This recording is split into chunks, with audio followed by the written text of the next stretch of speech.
Here I am. I've finally arrived at a destination that I've been looking to get to for some time. Lincoln Park, specifically Council Rock in Youngstown, Ohio. As you can see here, I'm just kind of looking around. I just arrived. I'm getting a feel for the land. Now, I expected to feel a presence here. Maybe it's my imagination. Maybe it's because there was an actual presence here, but I never felt the presence as strong as I did at this particular location. I could feel the history here. I could almost imagine the thousands of Native Americans that would have been here and the different people that had passed through these lands and the things that may have even happened there. It really was a magical place that I felt history more than any other place. Now, at this point, I'm just kind of exploring around. I'm getting a lay of the land. Beyond these trees, I'm pretty sure it is Lincoln Park. Now, I'm not familiar with Lincoln Park. I had not explored that. But beyond these trees is a I would say, a cliff that kind of goes down into what would be the park. This view right here gives you a good perspective of Lincoln Park. So what is Lincoln Park? The story is recounted in Joseph Butler's History of Youngstown and Mahoning County. It was written down by William G. Connor, a pioneer resident of the Dry Run Creek.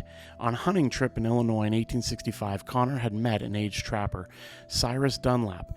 He knew the Dry Run area, having been part of a survey team headed by Alfred Woolcock. They surveyed the area of Dry Run in 1796. They encountered two French-Canadian trappers living in a cabin in what is now known Lincoln Park, here, or somewhere around here. From these trappers, Dunlap had learned that Council Rock was a favorite gathering place of Indians living throughout the area, as well as those in the farming the nearby Hasselton fields. They would gather there 3 times a year for fields and celebrations.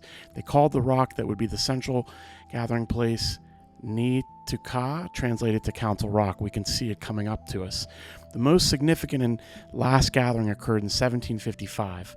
On July 9th, 1755, a coalition of French and Indian tribes defeated General Edward Braddock, who was assisted by none other than George Washington at Fort Duquesne, later to be known as Fort Pitt.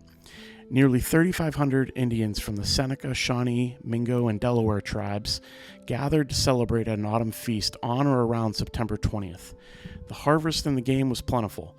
In the middle of the feast, high winds, possibly a tornado, swept through, and it is believed that a bolt of lightning, which you can see right here in the crack, had struck Council Rock, splitting the rock.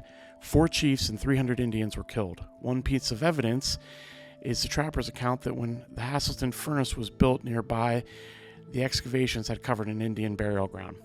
Who knows what's true, but I can tell you that this is one incredible piece of rock, and it is way bigger in person. Now, if the stories are true, that cut right there would be where the actual lightning bolt had hit.